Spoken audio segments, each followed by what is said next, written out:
Galera, continuando aí, ó, terceiro bloco, daqui a pouco a gente finaliza a teoria e cai para dentro do exercício. Então acompanha aqui comigo, ó. A gente tinha chegado até aqui esse momento, ó, vírgula e a conjunção E. Quando isso acontece, você provavelmente já deve estar ligado que não tem vírgula, quando o E indica soma. E aí, vamos lá. A moça veio à festa e logo se foi. Então, este E, ele está marcando o quê? Soma. E o sujeito das duas orações é o mesmo. Então, aqui no caso, não tem vírgula de jeito nenhum, por assinalar soma e por ter o mesmo sujeito nas duas orações. Agora, quando eu digo a moça veio à festa e o marido ficou em casa, reparem que este E, ele também indica soma. Só que é o seguinte, as orações possuem sujeitos diferentes. Em uma, o núcleo é moça. Na outra, o núcleo é marido. Quando isso acontecer, nós temos uma vírgula facultativa. Ok? Vírgula facultativa. Então, eu tenho um caso em que não tem soma e eu tenho um caso em que eu tenho a vírgula facultativa. Sidney, tem alguma coisa a mais? Tem algum caso em que eu tenho a vírgula obrigatória ali? Tem, mas não no E que indica a soma, em outro tipo de E. Então, acompanhe aqui comigo alguns exemplos que eu vou apresentar para vocês agora, ó. João trabalha e estuda. João trabalha e Pedro estuda. João estudou e não passou.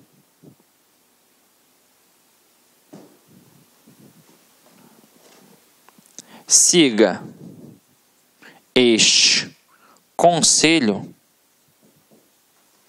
e se dará bem. Então vamos lá. Eu tenho 4 situações aqui em que nós apresentamos o E. O E, ele indica a soma nas 2 primeiras sentenças. Então, ó, Pedro, além de trabalhar, perdão, João, além de trabalhar, ele também o quê? Estuda. Então, o sujeito nas 2 orações é o João. Então, quando E indica soma e é o mesmo sujeito nas 2 orações, eu não tenho vírgula, vírgula proibitiva. Agora aqui, João trabalha e Pedro estuda. Opa, quem é que trabalha? O João. Quem é que estuda? O Pedro. Então, esse E, ele também indica soma, mas os sujeitos são diferentes. Então, neste caso aqui, entra uma vírgula facultativa. Agora, João estudou e não passou.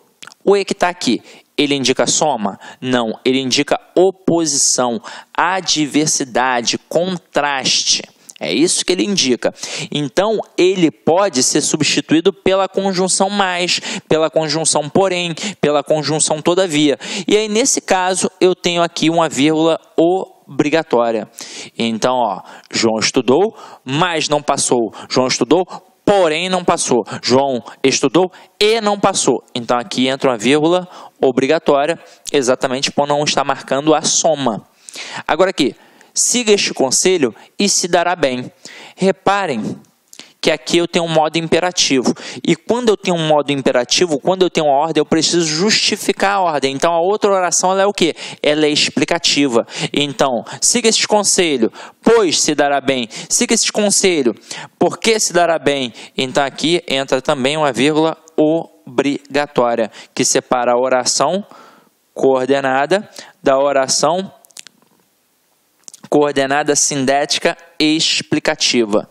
Assim como aqui eu separo a oração coordenada assindética, da oração coordenada sintética adversativa, porque é a mesma vírgula do princípio da enumeração. A vírgula da enumeração não é aquela que isola, que destaca elementos de mesma função? Então, as orações coordenadas, elas são equiparadas, elas têm as mesmas funções. Então, eu coloco a vírgula ali no meio delas. Eu só não coloco quando eu tenho o e que indica a soma ou quando eu tenho o ou que indica a alternância. Venha cá ou perderá a vez. Ali também não tem vírgula. E quando eu coloco o nem também, que também indica a soma, tá? Mas geralmente na prova o camarada coloca o e, porque é o grande calcanhar de Aquiles de muito candidato, ok? Então vamos lá, vamos continuar a nossa brincadeira aqui agora.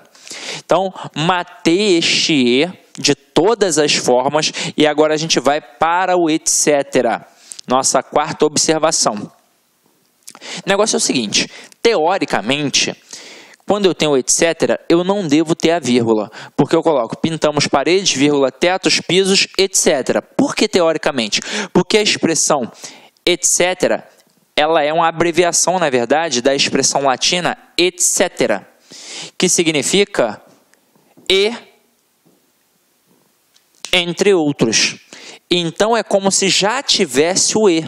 Por isso não tem a vírgula. Então, pintamos paredes, vírgula, tetos, vírgula, e entre outros. Então, é como se não tivesse ali a necessidade de colocar a vírgula. Então, por isso a gente não coloca. Teoricamente é assim. Agora, quando você pega as gramáticas, até para avaliar, até quando o cara diz que não é para colocar, nos textos dos caras tem o quê? A vírgula. E é o seguinte, eu vou até te tranquilizar. Nunca caiu isso numa prova de concurso público. Nunca, nunca. Mas, a título de curiosidade e a título gramatical, teoricamente não deveria ter o quê? A vírgula. Tanto é que quando eu produzo um texto, eu evito a abreviação. E o etc, ele é uma abreviação. Então, o que eu coloco ali ao invés de colocar o etc? Eu coloco entre outros. Beleza? Tranquilo? Então, vamos lá. Como não é muito importante, vamos adiante. Agora, a gente tem que trabalhar a vírgula e o quê? Todos viram que a água acabou e o professor pediu que todos fizessem silêncio. Nessas duas primeiras construções, a gente tem o quê? Conjunção integrante. Todos viram isso. O professor pediu isso. Quando que é uma conjunção integrante, é impossível que tenha vírgula. Até mesmo porque a conjunção integrante, ela encabeça uma oração subordinada substantiva, que pode ter função de sujeito, função de objeto direto, função de complemento nominal. Então, teoricamente, se eu colocasse uma vírgula ali, eu estaria separando o sujeito de um verbo de um complemento exigido por ele, ou então um nome de um complemento exigido por ele. Então, não tem vírgula de jeito nenhum. Nenhum, a não ser que apareça uma estrutura intercalada ali no meio, e não é o caso aqui dessas expressões. Agora, quando este que for um pronome relativo, ele encabeça uma oração subordinada adjetiva. E aí, quando eu tenho uma oração subordinada adjetiva, eu tenho uma divisão. Eu posso ter a oração subordinada adjetiva restritiva, que não tem vírgula, e a oração subordinada adjetiva explicativa, até porque todo termo explicativo na língua portuguesa tem a vírgula. Então, aqui, restrição. Os alunos que foram aprovados não farão prova final. E aí vamos entender por que aqui a gente está fazendo uma restrição. Os alunos que foram aprovados não farão prova final. Isso significa que não são todos os alunos que foram aprovados. Então, quem é que não vai fazer prova final? Apenas aqueles que foram aprovados. Ou seja, tem aluno que não foi aprovado e, consequentemente, vai fazer a prova final. Tranquilo ou não tranquilo? Então, aqui eu tenho uma restrição. E por que a gente não coloca vírgula? Porque é de suma importância para o entendimento da frase. A gente estudou isso nas orações subordinadas adjetivas. Agora aqui, explicação ou generalização. Eu digo assim, os alunos que foram aprovados não farão prova final. Então, na hora que eu coloco vírgula, eu não marco que é um termo explicativo? Marco. E se é um termo explicativo, não pode ser retirado? Pode. Então, é como se eu pudesse dizer, os alunos não farão prova final. Então, aqui eu tenho uma explicação. Nas provas, os camaradas perguntam a classificação da oração, se é oração subordinada adjetiva, restritiva ou explicativa, é mole, quando não tem a vírgula é restritiva, quando tem a vírgula é explicativa, ou seja, quando não tem vírgula indica uma restrição, quando tem a vírgula indica uma explicação. E agora, vou te perguntar, se eu retiro a vírgula, tem algum prejuízo gramatical? Nenhum. Continua tendo a estrutura correta, mas eu tenho que alteração semântica, ok? Agora aqui, a Terra que gira em torno do Sol é o terceiro planeta do Sistema Solar. E mais uma vez eu tive aqui agora uma estrutura de explicação. Quem é que gira em torno do Sol? A Terra. Então aqui eu tenho uma oração subordinada adjetiva explicativa. Só que é o seguinte, em relação a essa explicação, você precisa tomar muito cuidado, porque às vezes o avaliador ele é traiçoeiro. Então ele vai dizer que essa estrutura que foram aprovados, que está entre vírgula, e essa aqui, que gira em torno do Sol, que está entre vírgula, ele vai dizer para você que sintaticamente é um aposto. E aí você vai pensar, faz todo sentido, mas não é. Ué, mas não pode ser retirado? Não é uma explicação? É, mas aposto é função de substantivo. Tanto é que eu tenho a oração subordinada substantiva apositiva. E aqui é uma oração adjetiva. Então, sintaticamente, sempre a oração subordinada adjetiva terá a função de um adjunto adnominal. Não importa se é restritiva ou explicativa, ok? E agora, última coisinha que a gente vai falar sobre a vírgula, que eu já mencionei antes, mas a gente vai dar só a ênfase aqui, ó. O que é vírgula vicária? O termo vicário, ou vigário, como as pessoas estão mais acostumadas, principalmente as que são católicas praticantes, significa substituição, substituto. Diz-se, por exemplo, que o sacrifício de Cristo foi vicário, porque ele substituiu o homem na cruz, que realmente deveria morrer pelos pecados cometidos. Então, uma vírgula vicária é aquela que substitui o verbo na oração. Portanto, faz com que a gente tenha um zeugma.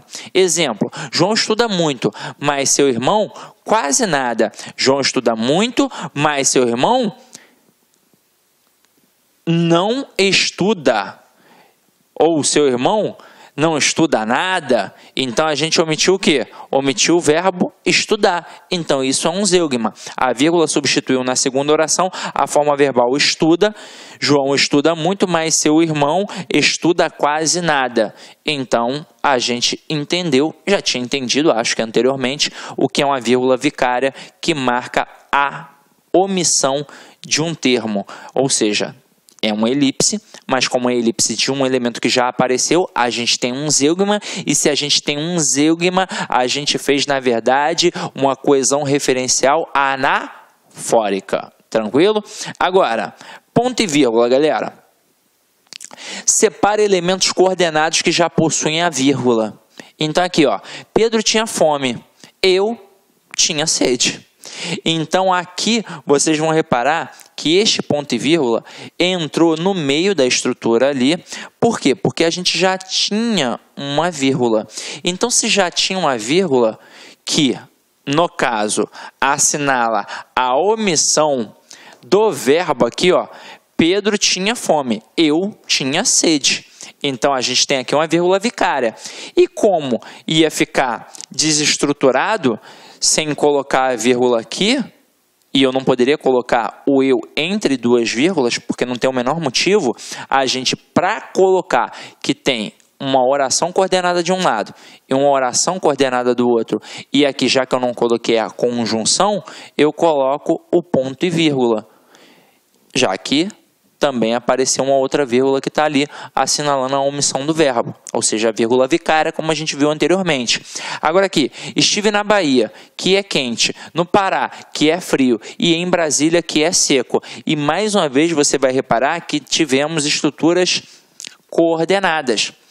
Agora, na primeira, estive na Bahia, vírgula, que é quente. Então essa vírgula aqui é para separar. Olá, meus amigos, minhas amigas. Gostou da aula do professor?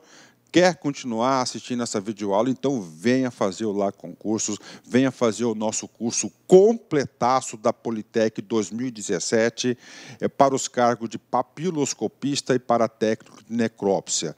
Nós aqui do LAC Concursos, nós fizemos aí algo muito especial para vocês. Nós estamos praticamente gravando outro curso para vocês aí e eu tenho certeza absoluta, se você cumprir as nossas orientações pedagógicas, vocês cumprirem todas as orientações dos nossos grandes professores, eu tenho certeza que você ficará altamente competitivo. Papo reto com vocês, olhando no olho de vocês, o seguinte, concurso, data da prova dia 21 de março, aliás, 21 de maio de 2017. O tempo é curto, então nós fizemos um curso bastante enxuto. E se você conseguir assistir duas vezes as videoaulas com bastante atenção, garanto para vocês que vocês ficarão altamente competitivos aqui no LAC Concurso, né? Estou convidando vocês têm duas opções, né? Você pode fazer o nosso curso online, 10 mensalidades de R$30, R$300, o curso completo, tanto para o cargo de papiloscopista, quanto para o cargo de técnico em necrópsia. Temos aí para vocês, bacana? A banca é o FMT e nós temos outra opção, que é a opção do curso nosso presencial.